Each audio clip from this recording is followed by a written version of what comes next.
De Dios será leída bajo la comunión del Padre, Hijo y Espíritu Santo. Dice así su palabra. Mas si es de Dios, no la podréis destruir. No seáis tal vez hallados luchando contra Dios. Y convinieron con él, y llamando a los apóstoles, después de azotarlos, les intimaron que no hablasen en el nombre de Jesús, y los pusieron en libertad. Y ellos salieron de la presencia del concilio gozosos, diga conmigo gozosos, de haber sido tenidos por dignos de padecer afrenta por causa del nombre de Jesús. Y todos los días en el templo y por las casas no cesaban de enseñar y predicar a Jesucristo. Amantísimo Dios y Padre nuestro, te glorificamos, te damos la gloria y la honra, la alabanza y la adoración es tuya, porque solo tú te la mereces. Tuyo es el poder, el dominio y el control, la adoración y la exaltación, Dios eterno. Te damos gracias por tu santa y bendita palabra, porque tus palabras son vida y son verdad. Tus palabras son benditas, tus palabras tienen poder. Por tu palabra ocurren los milagros, por tu palabra ocurren todas las cosas. Yo no tengo nada que darle a tu pueblo, pero tú sí habla mi vida. Pero yo hablaré a tu pueblo conforme a tu voluntad. Libera la atmósfera, toda distracción, llévatela y permite que la palabra sea sembrada, porque tu pueblo es buena tierra. Y que el nombre de Jesús, amén y amén. Denle un aplauso a Cristo. Puede sentarse. Aleluya. Su nombre, el nombre de Cristo. ¿Cuántos saben que Dios es bueno? Aleluya. Mientras hace algunos días atrás yo venía meditando en la palabra de Dios y venía tratando el Espíritu Santo conmigo desde hace mucho tiempo este mensaje, hace varios días ya, pero ahorita, bueno, hace varias horas atrás, yo me pongo en comunión con el Espíritu Santo de Dios a hablar la palabra de Cristo y le pregunto al Espíritu Santo que Él quiere que yo hable, que Él quiere que yo dirija al pueblo, que Él quiere que yo ministre. Y cuando el Espíritu de Dios me trae este verso, esta historia de nuevo, me trae a colación, yo creo que usted repita conmigo: gózate en el padecimiento. Repítalo: gózate en el padecimiento. Amén. Aleluya. Muchos de nosotros entendemos que el Dios al cual nosotros le servimos es un Dios bueno, es poderoso, su voluntad es buena, agradable y perfecta. Pero la voluntad de Dios es buena, agradable y perfecta cuando aprendemos a caminar conforme a la voluntad del Espíritu de Dios. Aquellos que no quieren caminar conforme a la voluntad de Dios, la voluntad de Dios en ellos nunca será buena. Aquellos que caminan en contra de la voluntad de Dios, para ellos nunca será buena. Porque la voluntad de Dios no siempre va a ser lo que nosotros queremos hacer. La voluntad de Dios no siempre va a ser lo que nosotros queremos entender. La voluntad de Dios no siempre va a ser lo que nosotros siempre deseamos hacer. Si me puede ayudar con el piano, así mismo ese fondo, te lo agradecería. Y la palabra de Dios enseña que muchas veces cuando Dios mandó a hacer su voluntad, el pueblo siempre lo encontró un poco incómodo.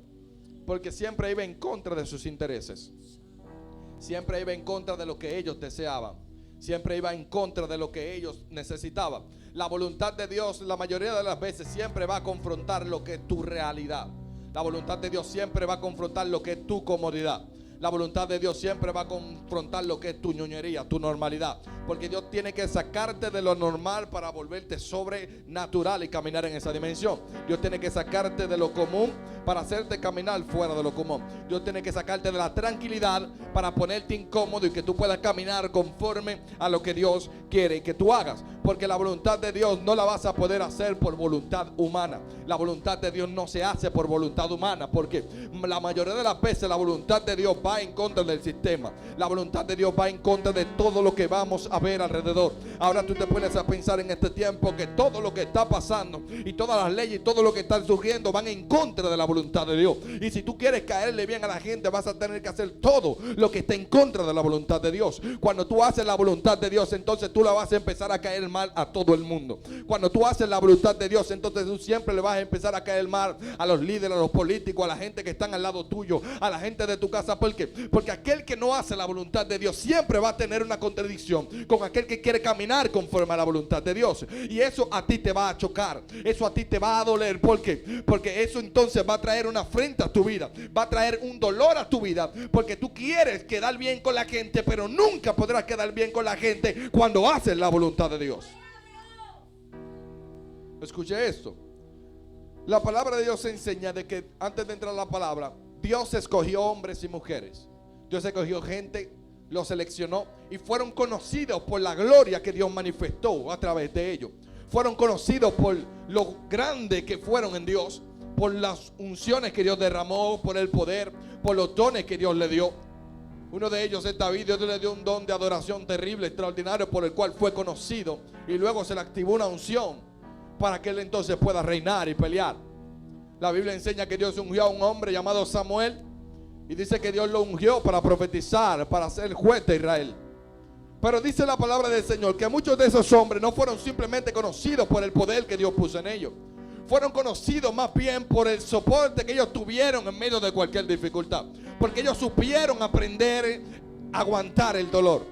Ellos supieron aprender a aguantar la tribulación. Ellos supieron aprender a aguantar todas las dificultades que iban a venir a su vida. La palabra de Dios enseña que David era un hombre propenso a ira. Y dice la palabra del Señor que aún David, teniendo un espíritu iracundo, dice la Biblia que cuando tuvo la capacidad de matar a Saúl estando en una cueva, dice que simplemente le cortó el borde de su velo. Y dice la palabra del Señor que estando en una montaña, él voció y gritó y dijo: oh Señor mío, mira que no tengo nada contra ti, pude tomar tu vida y no lo hice. Él sabía que Saúl le estaba haciendo la guerra. Él sabía que Saúl se le estaba amedrentando a él, lo estaba haciendo sufrir, lo estaba haciendo estar en dolor, y en vez de él pagar mal por mal, él entendió que él no podía hacer nada en contra de él, porque en el momento que él se levantara en contra de aquel que le hiciera la guerra, Dios no se iba a levantar en contra de aquel que le hace la guerra a ellos. El problema es que nosotros no hemos aprendido a entender que cuando yo me levanto en contra de aquel que me hace la guerra, Dios no puede pelear a favor mío.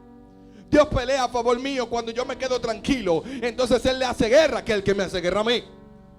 David entendió este misterio. Y David dijo: mira, yo pude tomar tu vida, pero no lo hice porque entiendo de que yo no debo de pelear contigo. Hay alguien mayor que va a pelear contigo. Yo entiendo que no voy a hacerte la guerra a ti, porque entiendo que hay alguien quien es que te va a hacer la guerra. Yo no debo de levantarme en contra de aquello que se me hace guerra. El problema es que nosotros somos muy propensos a nosotros levantarnos a aquello que nos está agobiando a nosotros. Nosotros queremos que Dios nos quite la aflicción. Nosotros queremos que Dios nos quite el dolor. Nos enojamos, nos airamos, nos alteramos por la prueba que estamos viviendo, y se nos olvida que la prueba que estamos viviendo Dios la está utilizando para demostrar un excelente y eterno peso de gloria. Nosotros tenemos que aprender a comprender que lo que Dios determinó para con nosotros va de acuerdo a nuestro nivel de soporte en medio de cualquier prueba.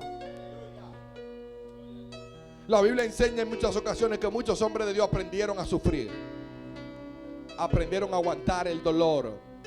Ellos aprendieron a ver a Dios en medio del dolor también. El problema es que muchas veces de nosotros, por causa del dolor, no vemos a Dios en medio del dolor. Y yo tengo para decirte que Dios está en medio del dolor también. Dios también está en medio de la aflicción. Dios también está en medio de cualquier circunstancia que tú estés viviendo. El problema es que cuando llega el dolor, nosotros nos olvidamos que el dolor fue Dios que lo permitió. Cuando llega el problema que no hay dinero, nosotros nos olvidamos que fue Dios que permitió que no haya dinero. Cuando llega la enfermedad, nosotros nos olvidamos que fue Dios que permitió que haya enfermedad. Cuando llega la escasez, fue Dios que permitió que llegue la escasez. Cuando llega el problema, a nosotros se nos olvida que fue Dios que permitió el problema. Y por eso cuando llega el problema, en vez de nosotros gozarnos por el problema, nosotros nos incomodamos por el problema. La diferencia en nosotros, los discípulos, los apóstoles, la gente que fueron grandes en Dios, es que ellos aprendieron a gozarse en medio del dolor. Es que ellos aprendieron a gozarse en medio de la dificultad. La Biblia enseña que los apóstoles fueron caminando y derramando una unción sobrenatural sobre ellos. Dice que todos los enfermos eran sanados. Y donde acabamos de leer los versos antes, dice que había una gloria tan fuerte en ellos, que dice que la Biblia que los enfermos al menos se ponían en la orilla de la calle, para que al menos la sombra de Pedro pasara sobre ellos y sean sanos. Dice la Biblia que todo entonces, al ellos hacer la voluntad de Dios, todo el pueblo se levantó en contra de ellos. Dice la palabra del Señor que todo el pueblo se levantó en contra de ellos, porque la manifestación de Dios para con su vida era tan grande que no solo se quedaba en ellos, sino que los demás podían notar lo que Dios estaba haciendo con ellos. Los demás van a notar lo que Dios está haciendo contigo. Los demonios van a notar lo que Dios está haciendo contigo. Los principados van a notar lo que Dios está haciendo contigo. Satanás no le hace guerra a nadie que no esté siendo de tropiezo para el reino de las tinieblas. Satanás te va a hacer la guerra y se te va a levantar cuando entonces lo que tú estés haciendo para Dios sea notorio, aunque tú no quieras que sea notorio. Porque nosotros llega un momento de que Dios nos tiene escondido y aún nosotros no queremos que lo que hacemos para Dios se vea, pero Dios lo va a sacar como quiera y a Satanás lo va a ver. Y aunque los hombres no te reconozcan, Dios va a hacer que Dios te reconozca y que la gente te vea. Muchas veces los hombres no te conocen, pero los demonios te tienen miedo. Muchas veces la gente no te ve, pero Dios te está viendo. Y a veces nosotros decimos que queremos que los hombres nos vean cuando nadie nos conoce. Y es mejor desear que Dios nos conozca y que nadie nos vea, porque la promoción de Dios es mejor que la promoción de los hombres. Y dice la Biblia que los principales de la sinagoga hicieron algo. Y dice que se reunieron. Y dice que ellos lo metieron preso. Lo metieron preso, dice la Biblia, al ver el alboroto. Y dice la palabra del Señor que un ángel del Señor se le apareció en la cárcel y les dijo: levántense y salgan, a Pedro y a Juan. Y dice que se fueron. Y dice que el mismo ángel le dijo: donde a ti te apresaron, vuelvan ahí a predicar de nuevo. En el mismo lugar que lo afrentaron a ellos, que le metieron la prueba, dice la Biblia que Dios lo volvió a mandar a predicar en ese mismo lugar. Y dice la Biblia que entonces ellos siguieron ministrando. Y dice que todos eran sanos. Todos eran sanos. Y dice la Biblia que cuando se escuchó el murmullo, dice que mandaron a buscar gente para las cárceles y no encontraron a nadie allá adentro. Y dice, lo que más les sorprende a ellos es que los guardias estaban ahí. Las puertas estaban cerradas. Dice la Biblia que todo estaba bien custodiado. Y dice que ellos vinieron con ira y dice que querían matarlo. Y dice la palabra del Señor que ellos entonces volvieron y lo apresaron. Y dice la Biblia que ellos lo azotaron, le dieron latigazos. Y cuando le dieron latigazos, dice la Biblia que ellos volvieron gozosos, porque dice que se encontraron dignos de padecer por el nombre de Jesús. Escucha esto ahora. Dice que ellos se sintieron gozosos porque le entraron a correazo con un látigo, porque se sintieron dignos de padecer por el nombre de Jesús, ser afrentados por el nombre de Jesús. Y aquí es donde ve el mensaje. Cuando yo le pregunté al Espíritu Santo hace algunos días, yo preguntándole al Espíritu Santo, yo le pregunté al Señor, ¿por qué esta generación nosotros no vemos a Dios obrando como la gente antigua? No vemos a Dios como los apóstoles, como esa gente. Y Dios entonces me hizo entender. Y es que lo que pasa es que esta generación no ha aprendido a soportar el dolor. No ha aprendido a padecer por el nombre de Jesús. La diferencia entre nosotros y ellos es que ellos en medio de la dificultad aprendieron a padecer. Nosotros cualquier cosita, quítame la paja, queremos soltar la toalla. Cualquier prueba, queremos soltarlo todo. Una crítica, que una palabra, que alguien habló de mí, ay, fulano habló de mí, me sentí mal. Ya queremos soltar todo. A ellos dice que lo azotaron. Y dice que se sintieron gozosos porque lo tomaron como digno. O sea, se sintieron gozosos porque el diablo le hizo la guerra a ellos. Porque si el diablo le hizo la guerra a ellos, era porque ellos le estaban haciendo guerra a alguien más. Dice que ellos se sintieron dignos. Alguien que es digno es alguien que tiene la capacidad de estar en un estatus, en un lugar. Quiere decir que yo tengo que sentirme gozoso porque Satanás me hace la guerra, porque yo estoy haciendo algo para Dios. Dice que ellos vinieron gozosos porque eran dignos de ser azotados. Si yo estoy viviendo la prueba es porque yo estoy siendo digno de vivir la prueba, porque el diablo no quiere que yo siga haciendo lo que estoy haciendo para Dios. Nosotros debemos de comprender que tú estás siendo afrentado, estás recibiendo prueba hoy. Es porque tú entonces eres digno, tienes la capacidad de soportar la prueba. Porque dice la Biblia que entonces cuando ellos salieron gozosos, dice que siguieron predicando y hablaban con más denuedo todavía. La diferencia de nosotros es que cuando viene la prueba nos detenemos, pero la prueba en ellos produce deseo de seguir predicando. Ellos vinieron gozosos de que si no había dinero, ellos dijeron: oh, gloria a Dios, Señor Jesús, porque tú me estás probando y esta prueba me va a dar más motivo a mí de seguir predicando. Oh, que me enfermé, gloria a Dios, porque soy digno de padecer por tu nombre, porque si no fuera por tu nombre yo estuviera cómodo, tranquilo. Aquellos que están pasando pruebas, que están pasando hambre, que están pasando dificultad por el nombre de Jesús, ellos son dignos de padecer por Él. Ellos son dignos de merecer la corona de vida. Aquellos que no padecen por el nombre de Jesús no son dignos de merecer la gloria. Si tú eres digno de merecer el sufrimiento, también serás digno de merecer también la gloria que en vosotros ha de manifestarse. La palabra de Dios enseña que los antiguos sufrieron, padecieron, y Pablo siempre habla esto y dice que si ustedes fueron partícipes del sufrimiento, serán partícipes también de la gloria que hay en vosotros. Si ustedes quieren también la corona de vida, también tendrán que ser partícipes del dolor. Y esto es lo que me llama la atención, de que nosotros queremos la corona de vida, queremos lo que Dios quiere para nosotros, pero no queremos pasar el padecimiento. Queremos ser dignos de que Dios nos corone, pero no queremos ser dignos de sufrir por Él. Queremos ser dignos de recibir la unción, pero no queremos ser dignos de padecer por la unción. Queremos ser dignos de la bendición, pero no queremos ser dignos de padecer por la bendición. Queremos ser dignos de la provisión, pero no queremos ser dignos de la escasez.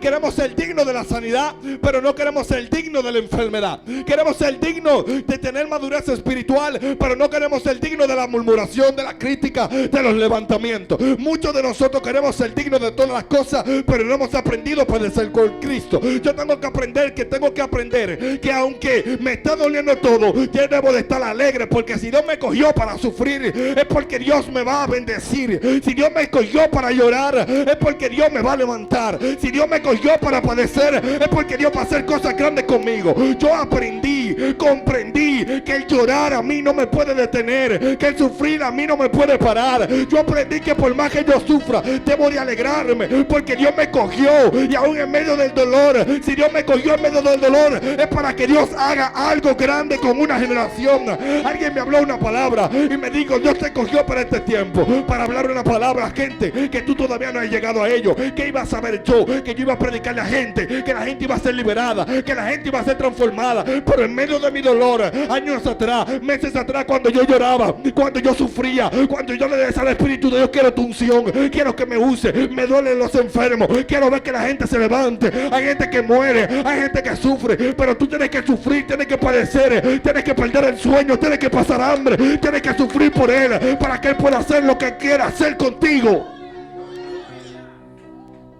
Tú quieres ser digno de recibir lo que Dios tiene para ti, vas a tener que ser digno también del sufrimiento. Y Pablo no miente cuando Pablo habla. Y Pablo dice: miren, esta leve y momentánea tribulación produce en vosotros un eterno y excelente peso de gloria. Aquellos que quieren ser dignos del excelente y eterno peso de gloria, también tienen que ser dignos también de pasar la tribulación. También tienen que ser dignos también de pasar el dolor. Los discípulos, dice la Biblia, que se alegraron en medio del dolor. Ellos se alegraron en medio de la aflicción. Ellos se alegraron porque Dios nos encontró dignos de padecer por Él. Y nosotros, cuando Dios nos quiere en una prueba, nosotros queremos salir de la prueba, no entendiendo que si Dios te metió ahí es porque Él entiende que tú tienes toda la capacidad de poder soportar. Porque ¿por qué Dios no permitió que Jacobo entonces entrara al azotamiento? ¿Por qué Dios no permitió que Matías entrara al azotamiento? ¿Por qué Dios no permitió que Bernabé entrara al azotamiento? Porque Dios escogió a Pedro y a Juan para ese día, para ese momento, porque a través de eso ellos iban a entender de lo que Dios iba a hacer con ellos. Era grande. Dice la Biblia que Gamaliel, un hombre doctor en la palabra, dice que entonces mandó a sacar a Pedro y a Juan, los discípulos, fuera del templo, y dice que empezó a hablar y le dice: miren, ustedes ténganse mucho cuidado, porque dice la Biblia que había un hombre llamado Tebas, que se levantó otro Judas, y dice que cuando lo mataron a los dos se dispersó el grupo. Cuando lo mataron a los 12 fue el grupo. Miren, tengan cuidado que quizás ustedes estén peleando con Dios y no con los hombres. Si no es de Dios, entonces esto se va a desbaratar. Pero si es de Dios, nadie lo va a parar. Ténganse cuidado de que no estén peleando con Dios y no con los hombres. Por eso tú estás de pie todavía, porque fue Dios que te llamó. Si Dios no te hubiera llamado, tú estarías en el suelo. ¿Tú sabes por qué tú estás de pie todavía? Porque fue Dios que te seleccionó. Porque si Dios no te hubiera seleccionado, tú estuvieras descarriado todavía. ¿Sabes por qué? La Biblia lo habla y Gamaliel lo habla. Gamaliel no era cristiano, Gamaliel no era evangélico. Y él dice, ténganse cuidado, que si esa gente son de Dios, se van a cansar de tirarle como quiera y nadie lo va a parar. Se van a cansar de golpearlo y nadie lo va a detener. Tú no estás viendo que esa gente son locos, que le entramos ahora mismo a chuchazo, y ellos los que se están riendo y gozando así, glorificando a Dios. Aquellos que son llamados por Dios no lloran por cualquier cosa. Tú vas a llorar, vas a sufrir, pero aún en medio del lloro y del sufrimiento lo vas a utilizar para adorar a Dios. Lo vas a utilizar para hacer sacrificio de alabanza. Lo vas a utilizar para darle gloria en medio de la aflicción. Me parece ver lo que digo, esta gente está loco. Le acabamos de entrar palo a esa gente y ellos están gozosos, y ahora es que predican con más gusto. Aquellos que son llamados por Dios, aquellos que Dios los seleccionó, por más que quieran correr, Dios siempre lo va a devolver, porque no es a otro. Ellos no se preguntaron. Pedro y Juan nos dijeron, Señor, ¿y por qué a nosotros? Pero tú nos llamaste. Porque el mismo día ellos estaban sanando a todo el mundo. Milagro de todo. De todo. Y ese mismo día lo metieron en la cárcel. Nosotros decimos, yo estaba predicando y vi a Dios obrando y se me levantaron en mi casa. Ya tú quieres soltar todo por una pruebita. Y ellos vieron cosas más fuertes que todas las de nosotros, que quizás nosotros no viéramos eso, lo que pasó con ellos. Porque ellos tuvieron la convicción de creer profundamente en Jesús. Ellos estaban seguros de quién habían creído. Estaban seguros. El problema es que aún nosotros venimos a la iglesia y no estamos seguros del Dios que le servimos. Porque si estuviéramos seguros del Dios al cual nosotros le servimos, la prueba a nosotros no nos detuviera. Porque entendiéramos de que el Dios que nosotros le servimos es más grande que la prueba que estuviéramos viviendo. Entendiéramos que al Dios que nosotros le servimos es más grande que la aflicción que nosotros estuviéramos pasando. Y mientras yo empezaba a meditar con el Espíritu y preguntarme, Señor, ¿por qué no vemos a Dios de esa manera? ¿Por qué yo no veo a Dios de esa manera? Y es que tú no sabes padecer, tú no sabes sufrir. No hemos aprendido a sufrir por Cristo. Cualquier cosa nos incomodamos, cualquier cosa no queremos venir a la iglesia, cualquier cosa no queremos orar, cualquier cosa no queremos ayunar, no queremos meternos con Dios.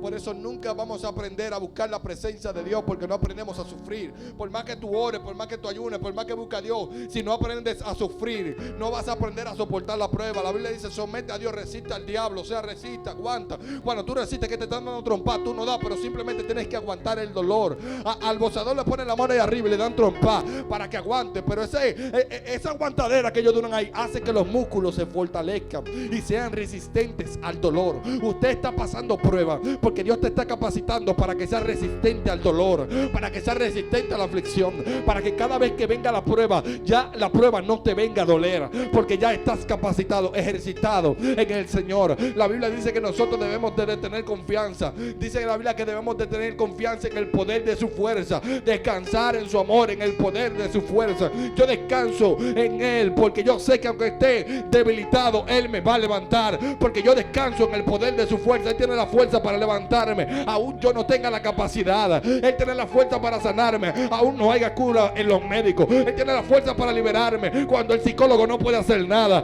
La Biblia dice que Pablo, aleluya, Pablo empieza a predicar y dice que lo dejaron como medio muerto. Dice que cuando fueron los discípulos se sacudió el polvo, se levantó, dice la Biblia, como si nada, y siguió predicando, porque él entendía que sus fuerzas se habían acabado, pero él descansaba en el poder de la fuerza de aquel que lo levantaba. Él descansaba en el poder de la fuerza de aquel que lo restauraba. Tú que estás escuchando esto, entiende de que tu fuerza no viene de ti, tu fuerza viene de Dios. Y aunque estés en el suelo, Dios va a derramar su fuerza. Y como Pablo, Dios te va a levantar de nuevo, Dios te va a restaurar de nuevo. Dios puede hacerlo como quiera, aunque no haya manera, Dios lo puede hacer.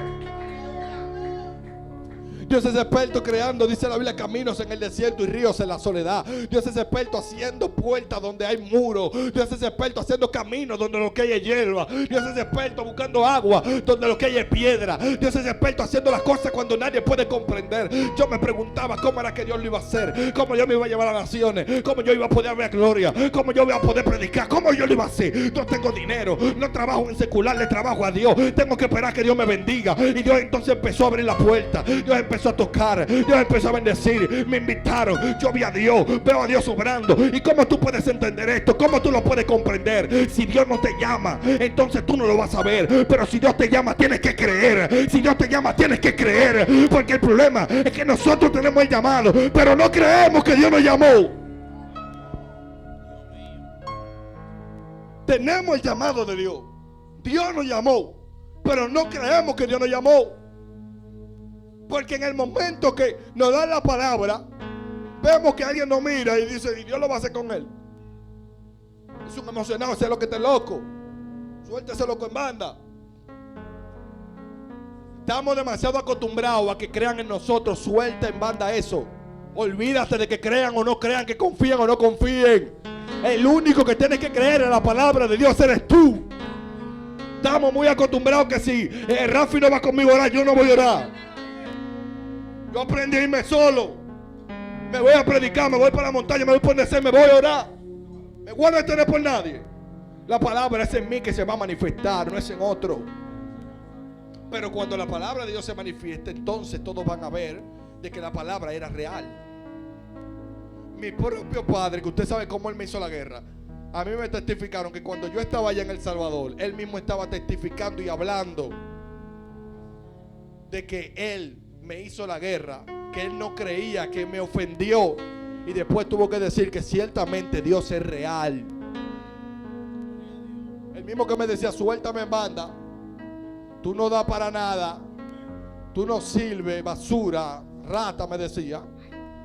Entonces ahora ya tú ves que me dice, no, que esto, los otros días me fui para Santiago y me dijo, mi niño, tú me haces falta. Mi padre nunca en mi vida me había dicho eso así. Pero ok, tú tienes que aprender. En medio del sufrimiento, mi papá me ofendía y yo agarraba, mira, hijo, búscame una cubeta de agua. Yo iba normal, le buscaba su cubeta de agua. Esto que lo otro, no, que voy a esto. Sin tener que protestar ni pelear, porque él no va a entender. Y cuando yo quiero alterarme, porque uno llega un momento que uno se irrita, para decir, tú no entiendes que yo estoy sirviendo a Dios. Mi mamá me agarraba y me decía, tranquilo, que eso no es él, es Dios que te está probando. Todo el hombre y la mujer de Dios que tú ves que está de pie todavía, que Dios lo está usando, que Dios está haciendo algo con él, fíjate en el camino de sufrimiento que lleva. Y si te pones a hablar con él y dices, cuéntame lo que tú has pasado para estar de pie, no terminamos hoy. Porque todo el hombre y la mujer de Dios, es una ley bíblica, tiene que padecer por él. Tiene que padecer por Cristo. A nadie se le dan las bendiciones gratis. A nadie se le dan la unción gratis. A nadie se le delega autoridades gratis. Tú tienes que pasársela a Dios. Dios no tiene niño lindo. Dios no tiene niña linda. Todo el que está aquí, si está de pie, es porque ha tenido que padecer por Jesús. Ha tenido que dejar muchas cosas por Jesús. Ha tenido que negarse a sus placeres, negarse a sus deseos, negarse a lo que Él quiere por causa de Jesús. Y con esto termino. Debemos de aprender a que en medio de la dificultad no quejarnos, de alejarnos de su voluntad, sino aprender a gozarnos, porque si Él nos metió en esa dificultad es porque somos dignos de ese problema, pero también seremos dignos de la gloria que nosotros ha de manifestarse. Denle un aplauso fuerte a Cristo.